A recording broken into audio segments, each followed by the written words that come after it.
चंचला के प्रयत्न से पार्वती जी की आज्ञा पाकर तुम्बरु का विंध्य पर्वत पर शिव पुराण की कथा सुनाकर विदुक का पिशाच योनि से उद्धार करना तथा उन दोनों दंपत्ति का शिव धाम में सुखी होना। सूत जी बोले, सौनक, एक दिन परमानंद में निमग्न हुई चंचला ने उमा देवी के पास जाकर प्रणाम किया और दोनों हाथ जोड़कर वह उनकी स्तुति करने लगी। चंचला बोली, गिरिजानंदिनी स्कंद माता उमे मनुष्यों ने सदा आपका सेवन किया है। समस्त सुखों को देने वाली शंभु प्रिय आप ब्रह्म स्वरूपिणी हैं, विष्णु और ब्रह्मा आदि देवताओं द्वारा सेव्य हैं। आप ही सगुणा और निर्गुणा हैं तथा आप ही सूक्ष्म सच्चिदानंद स्वरूपिणी आघा प्रकृति हैं। आप ही संसार की सृष्टि, पालन और संहार करने वाली हैं। तीनों गुणों का आश्रय भी आप ही हैं। ब्रह्मा, विष्णु और महेश्वर इन तीनों देवताओं का आवास स्थान तथा उनकी उत्तम प्रतिष्ठा करने वाली पराशक्ति आप ही हैं। सूत जी कहते हैं, सौनक, जिसे सद्गति प्राप्त हो चुकी थी वह चंचला इस प्रकार परमेश्वर पत्नी उमा की स्तुति करके सिर झुकाए चुप हो गई। उसके नेत्रों में प्रेम के आंसू उमड़ आए थे। तब करुणा से भरी हुई शंकर प्रिया भक्त वत्सला पार्वती देवी ने चंचला को संबोधित करके बड़े प्रेम से इस प्रकार कहा। पार्वती बोली, सखी चंचले सुंदरी, मैं तुम्हारी की हुई इस स्तुति से बहुत प्रसन्न हूँ। बोलो, क्या वर मांगती हो? तुम्हारे लिए मुझे कुछ भी अदेय नहीं है। चंचला बोली, निष्पाप गिरिराज कुमारी, मेरे पति बुदुक इस समय कहाँ हैं? उनकी कैसी गति हुई है यह मैं नहीं जानती। कल्याणमयी दीन वत्सले, मैं अपने उन पतिदेव से जिस प्रकार संयुक्त हो सकूं वैसा ही उपाय कीजिए। महेश्वरी महादेवी, मेरे पति एक शूद्र जाति वैश्या के प्रति आसक्त थे और पाप में ही डूबे रहते थे।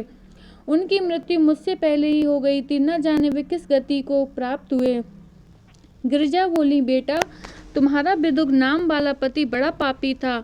उसका अंतःकरण बड़ा ही दूषित था।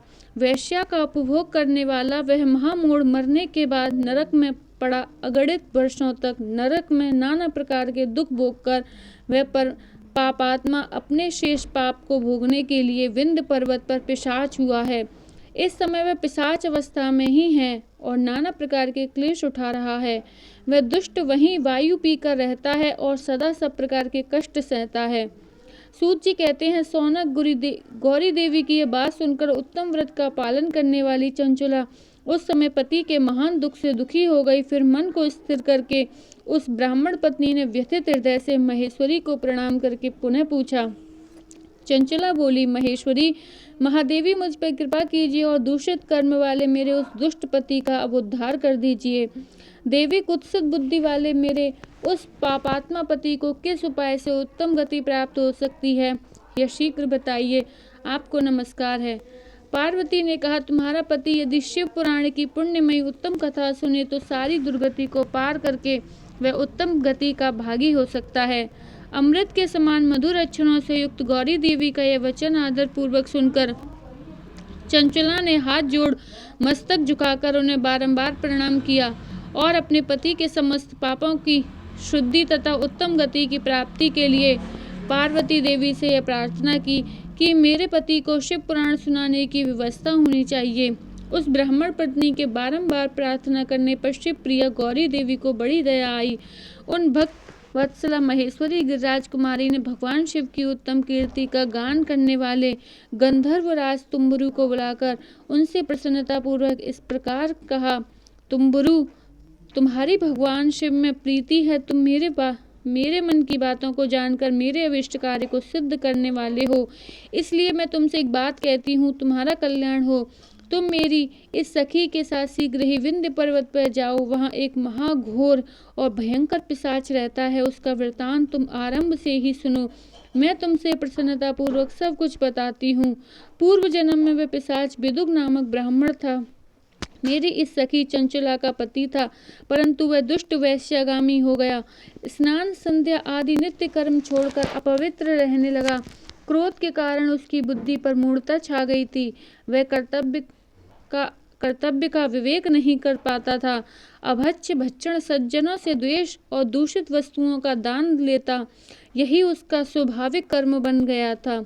वह अस्त्र शस्त्र लेकर हिंसा करता, बाएं हाथ से खाता, दीनों को सताता और क्रूरता पूर्वक पराये घरों में आग लगा देता था। चांडालों से प्रेम करता और प्रतिदिन वेश्या के संपर्क में रहता था। बड़ा दुष्ट था वह पापी, अपनी पत्नी का परित्याग करके दुष्टों के संग में ही आनंद मानता था। वह मृत्यु पर्यंत दुराचार में ही फंसा रहा। फिर अंतकाल आने पर उसकी मृत्यु हो गई। वह पापियों के योग स्थान और घोर यमपुर में गया और वहाँ बहुत से नरकों का उपभोग करके वह दुष्टात्मा जीव इस समय विंध्य पर्वत पर पिशाच बना हुआ है। वहीं वह दुष्ट पिशाच अपने पापों का फल भोग रहा है। तुम उसके आगे यत्न पूर्वक शिव पुराण की उस दिव्यम कथा का प्रवचन करो जो परम पुण्यमयी तथा समस्त पापों का नाश करने वाली है। शिव पुराण की कथा का श्रवण सबसे उत्कृष्ट पुण्य कर्म है।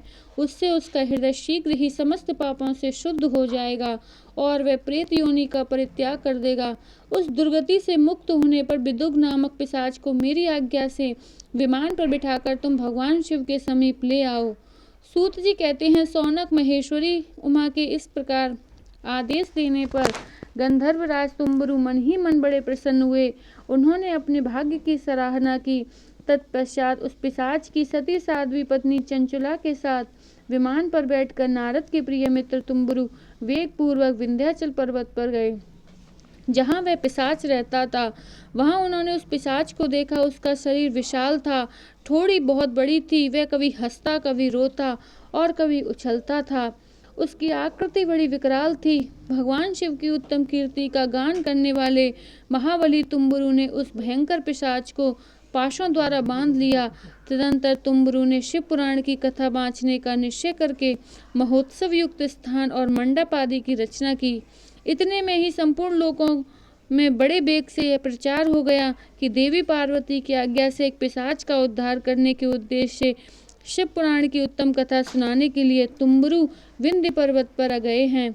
फिर तो उस कथा को सुनने के लोभ से बहुत से देवर्षि भी शीघ्र ही वहां पहुंचे। आदर पूर्वक शिव पुराण सुनने के लिए आए हुए लोगों का उस पर्वत पर बड़ा अद्भुत और कल्याणकारी समाज जुट गया। फिर तुम्बरु ने उस पिशाच को पाशों से बांधकर आसन पर बिठाया और हाथ में वीणा लेकर गौरीपति की कथा का गान आरंभ किया। पहली अर्थात विंध्येश्वरी संहिता से लेकर 7वीं वायु संहिता का महात्म सहित शिव पुराण की कथा का उन्होंने स्पष्ट वर्णन किया। सातों संहिताओं सहित शिव पुराण का आदर पूर्वक श्रवण करके वे सभी श्रोता पूर्णतः कृतार्थ हो गए। उस परम पुण्यमय शिव पुराण को सुनकर उस पिशाच ने अपने सारे पापों को धोकर उस पैशाचिक शरीर को त्याग दिया। फिर तो शीघ्र ही उसका रूप दिव्य हो गया। अंग कांति गौर वर्ण की हो गई। शरीर पर श्वेत वस्त्र तथा सब प्रकार के पुरुषोचित